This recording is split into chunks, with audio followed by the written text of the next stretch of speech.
Bonjour à toutes, bonjour à tous. J'espère que vous allez bien. Moi, de mon côté, les ancêtres sont avec vous. Tout va super bien.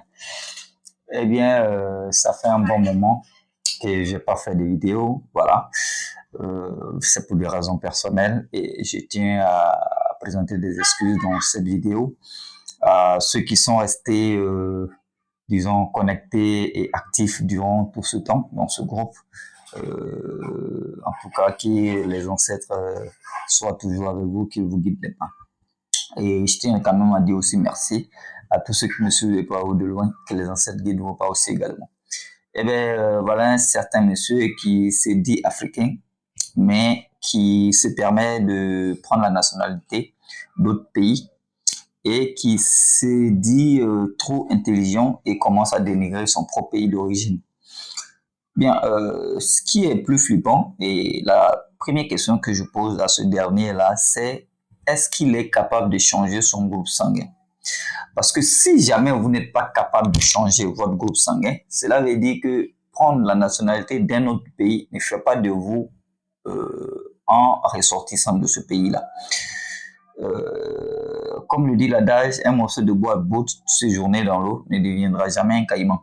Le problème ici, c'est que dans chaque groupe sanguin se trouve une énergie capitale et unique, ce qui permet à l'être humain d'être différent. Même si vous pensez qu'on est tous la même chose et que le sang qui coule en nous est de couleur rouge, sachez que ce n'est pas le cas et que chaque lignée a une énergie unique en lui.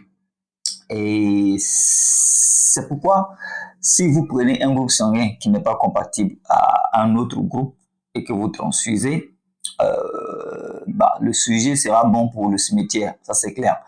Et si jamais aussi vous tombez sur une énergie qui est un peu plus atypique dans un groupe sanguin, même si le groupe sanguin est, disons, compatible, il aura toujours un problème. Je connais des gens à qui ils ont transfusé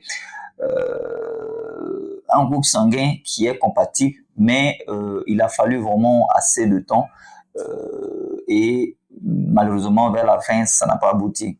Il y a eu un problème. Donc vous avez certes, on va tout de suite énumérer le cas d'une éventuelle maladie, mais en réalité il y a quelque chose qui cloche. C'est pourquoi lorsqu'on vous transfuse du sang, même quand c'est compatible, hein, sang compatible, on vous demande de prendre des médicaments, des anti-anémiques pendant un bon moment afin que le sang se stabilise dans votre organisme. Il y a beaucoup de choses que la science ne va pas vous dire et d'ailleurs il y a beaucoup de choses que la science ignore en ce qui concerne le sang humain. Alors ici, voilà des gens qui se permettent de changer de nationalité, mais qui oublient qu'ils ne peuvent pas changer de groupe sanguin. Donc si vous ne pouvez pas changer de groupe sanguin, ce qui veut dire que vous êtes limité et que vous ne pouvez pas changer de nationalité. Ben oui, d'autres vont tout de suite commencer à insulter, dire ce qu'ils veulent. Voilà, ceux qui ont fait des hautes études, c'est toujours votre habitude, hein. Mais laissez-moi vous dire que disons, la sagesse et l'intelligence n'a rien à voir avec les longues études. Non. Et ici, moi, je voudrais quand même dire à ce dernier-là que changer de nationalité ne fait pas de toi un ressortissant de ce pays. Donc, on a pris sa nationalité. Et c'est ce qui a entraîné aujourd'hui beaucoup de dégâts dans le monde entier et même en Afrique précisément. La civilisation occidentale qui nous dit qu'on est capable de changer de nationalité. Cette même civilisation occidentale ne vous a pas dit pourquoi il faut changer de nationalité. C'est comme une application que vous téléchargez et on vous dit qu'il y a le mode premium, le mode, disons, limité, vous donne pas autorisation à toutes les fonctions. Donc, pour avoir toutes les fonctions, on vous demande de souscrire à un mode premium. VIP si vous le voulez. Donc ce mode VIP, ce mode premium, c'est le mode qui va vous permettre d'avoir, si je peux le dire, accès à beaucoup disons, d'options. Donc, c'est la même chose avec les nationalités, en fait. On vous demande de souscrire, d'avoir une nationalité, sinon vous êtes limité, il y a certaines choses que vous n'allez pas pouvoir faire. Vous êtes, par exemple, Gabonais, vous venez en Côte d'Ivoire. Si vous ne prenez pas la nationalité ivoirienne, à un moment donné, vos enfants seront obligés de se retourner au Gabon pour continuer les études. Est-ce que vous voyez un peu la cruauté des choses? L'école secondaire, le primaire, le lycée et tout, vous allez faire ça en Côte d'Ivoire. Mais à partir de l'université, automatiquement, l'État vous renvoie directement dans votre pays. Oui, c'est clair. Hein? Et vous êtes obligé d'y aller. Pourquoi? Tout ça, c'est à cause de ces bêtises de nationalité. Parce que vous n'avez pas la nationalité ivoirienne. Vous voyez? Et voilà un monsieur X qui va commettre un dégât, qui commet un dégât dans son pays d'origine, peut-être qui est burkinabé, qui commet un dégât et qui fuit, qui vient en Côte d'Ivoire, qui prend la nationalité ivoirienne. Et bien tout de suite, la poursuite judiciaire devient un problème. Un problème parce que déjà la nationalité que ce burkinabé a pris ici en Côte d'Ivoire, qui est devenu ivoirien, empêche la justice de continuer son travail proprement dit comme il se doit. La justice sera obligée de passer par tout un tas de procédures, voire même impossible de pouvoir arrêter ce dernier-là. Pourquoi? Parce que la nationalité ivoirienne l'autorise à être ivoirien désormais et qui n'est pas burkinabé. Et puisqu'il va changer de nom, tout de suite, la justice sera incapable de pouvoir l'arrêter. Voilà encore un point clé de la nationalité qui cause vraiment un souci, un désastre. Donc, pourquoi ne pas instaurer un document? Instaurer un document à toute l'Afrique, à tout un Africain qui se déplace. Je suis ivoirien, je vais au Burkina Faso, je deviens toujours un ivoirien. Mais un document qui atteste que je viens de la Côte d'Ivoire et je peux exercer toute fonction comme étant burkinabé et quel que soit le niveau d'études de mes enfants, ils pourront continuer leur étude au Burkina Faso. Ce qui veut dire que si un burkinabé quitte en Côte d'Ivoire et au Burkina Faso et qu'il arrive en Côte d'Ivoire, il peut exercer librement, en toute liberté, avec les mêmes diplômes obtenus en Côte d'Ivoire et tout, sans passer par tout un tas de procédures que nous connaissons tous. Voilà. Pourquoi ne pas instaurer un document pareil? Cela va empêcher beaucoup de dégâts, notamment le fait que si vous êtes Gabonais et que vous venez en Côte d'Ivoire, pendant un moment, vos enfants seront obligés de se retourner au Gabon. Pendant un moment, vos enfants seront obligés de se retourner au Gabon pour continuer leur étude. De même aussi pour celui qui cause un dégât au Burkina, qui vient en Côte d'Ivoire, il ne pourra pas s'en échapper. Pourquoi? Parce que s'il demeure toujours un Burkinabé et qu'il vient en Côte d'Ivoire, il est impossible pour lui de changer de nom, de changer de nationalité. Donc, la poursuite, il suffit simplement que le Burkina appelle en Côte d'Ivoire pour dire qu'il a un de ses ressortissants là, qui séjourne là-bas, qui a causé un tel ou tel dégât, automatiquement, on le livre directement à son pays. Est-ce que vous comprenez un peu? Je ne sais pas si tout un tas de gens ont cette idée qui leur traverse la tête comme moi, je ne sais pas. Mais moi, je pense qu'il faut un document pareil. Au lieu d'instaurer les cartes de séjour, les passeports bidons et les nationalités qui ne servent à rien, que de nous manipuler. Je pense que si un document pareil existait, beaucoup de problèmes disparaîtront de l'Afrique. Hein. Voilà. Cela aussi va nous permettre de pouvoir contrôler beaucoup de choses, telles que ces imbéciles, quand ils quitteront chez eux, en Europe, quand ils seront ici en Afrique, ils seront limités aussi, puisqu'ils ne pourront pas faire ce qu'ils veulent. On pourra les botter les fesses si jamais ils enfreignent nos lois. Mais malheureusement, nos députés, nos parlementaires, je ne sais pas s'ils sont bons seulement à du copier-coller, mais ce qu'on observe, un pays où il y a assez de parlementaires, autant pour moi, mais jamais ils vont, disons, faire le travail pour lesquels ils ont été formés ou je sais pas quoi.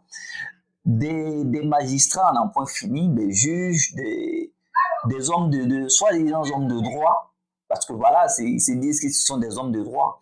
Mais vous, les hommes de droit, qu'est-ce que vous attendez pour instaurer, élaborer un code pénal typiquement africain? Parce que oui, on a beaucoup de sujets, beaucoup de problèmes qui gangrènent le pays et que personne n'en parle, qui gangrènent l'Afrique, mais personne n'en parle. C'est que beaucoup de choses qu'on doit légaliser, mais la loi, puisqu'elle n'est pas typiquement africaine, quel que soit ce que nous allons voter, ça nous ramène toujours à l'ordre du jour. Et le bourreau, c'est eux. Ils nous imposent ce qu'ils veulent. L'indépendance, ça sert à quoi? Un papier toilette pour, je sais pas, ou juste quelque chose émargé sur du brouillon. Bah, il faut que, je sais pas, nos hommes de droit, les parlementaires, tout ça, essayez de vous lever, je sais pas. Vous avez fait des études, pourquoi? Pour juste du copier-coller, je sais pas quoi. Donc, s'il y avait vraiment ces choses-là bien élaborées, beaucoup de problèmes disparaîtront de l'Afrique. Pourquoi pas? Puisque si jamais on avait nos propres codes pénals, il y a beaucoup de choses qui n'allaient pas se passer en Afrique. Tels que ces imbéciles, quand ils viendront ici pour imposer les lois bidons, on leur botte les fesses. Parce qu'on est libre maintenant de faire ce qu'on veut. Mais hélas, ce n'est pas le cas. On continue de suivre les lois bidons qui ne sont même pas cohérentes avec les réalités africaines. Ça fait un. Et de deux, ça nous empêche réellement d'être ce que nous sommes. Voilà, vous allez en Chine, il y a la manière de faire, la manière chinoise. Vous allez au Japon, pareil. Vous allez en Inde, pareil. Vous allez en Corée, pareil. Vous allez aux États-Unis, en Amérique, pareil. Même en France, elles ont leur manière de faire, la France. Et les Français, ils ont leur manière de faire. Et ici en Afrique, nous sommes obligés de faire la manière française. Pourquoi? Ça, c'est une honte. C'est une honte totale. Et ça nous amène vraiment à beaucoup de choses qui ne sont vraiment pas, disons, profitables pour l'Afrique. Hein? Voilà des gens qui sont là. Voilà, nous sommes obligés. Nos interdits ne sont que vulgaires parce que quand on dit, par exemple, je vois mal comme ça qu'on soutient totalement un couple qui s'est marié à la mairie que deux personnes qui vont se présenter dignement devant les deux parents qui s'est marié à la manière traditionnelle. On trouve que c'est pas légal et c'est pas un mariage. Jusqu'à quand nous allons continuer à subir ces injustices-là? Parce que c'est de l'injustice. La justice occidentale qui est imposée en Afrique est de l'injustice. Est-ce que vous voyez un peu? Pourquoi ne pas légaliser le mariage traditionnel? Hein? Aujourd'hui, nos parents, on leur dit qu'ils ne sont pas mariés vis-à-vis de la loi. Mais entre la bénédiction du maire ou du pasteur et la bénédiction de vos deux parents, lesquelles des bénédictions est vraiment acceptable? Parce que je vois des gens qui se marient, le mariage même aujourd'hui, c'est quoi? C'est des choses arrangées, c'est du placement, là, si je peux le dire.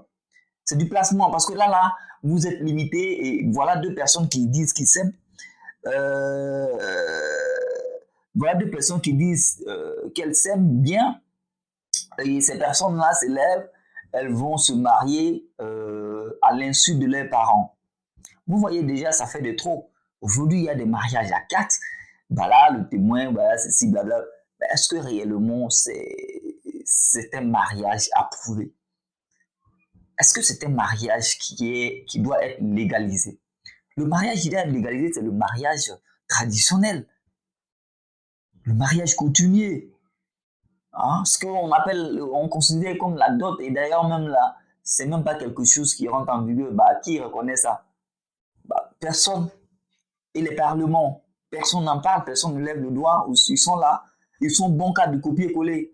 Et s'il s'agit de voter des lois pour être homosexuel, là, on reste vraiment actif et on fait un sujet, un débat qui n'en finit point. Est-ce que c'est logique tout ça? Alors moi, je pense que l'Afrique a un véritable problème. Et ce monsieur X qui pense qu'il est burkinabé et qu'aujourd'hui il devient ivoirien et qui dénigre le Burkina parce qu'il a la nationalité ivoirienne, je pense que ce dernier-là a un problème mental. Et il doit être interné directement dans un hôpital psychiatrique pour un soin intensif. Parce que c'est pas normal. Moi, je trouve ça irréel et illogique d'ailleurs. Vous voyez des gens qui sont là, ils s'élèvent. Bah, franchement, c'est dégoûtant. C'est dégoûtant de voir cela et d'entendre beaucoup de choses autour, mais qu'on est incapable de pouvoir changer les choses. Comme on le dit, un carreau de sucre dans la mer ne sert à rien. Mais je pense qu'un jour, beaucoup comprendront. Nous saurons que nous sommes les seuls à payer les conséquences de nos actes. Dès ce moment, beaucoup de problèmes disparaîtront d'eux-mêmes. Un jour, nous cesserons de polluer l'eau car nous saurons que nous sommes les mêmes qui en subiront les conséquences. Donc, il faut vraiment cesser. Je pense que j'ai été déjà long. On va se retrouver une autre fois pour un autre numéro. D'ici là, portez-vous bien, que les ancêtres soient avec vous. À très bientôt. Salut. Odeb.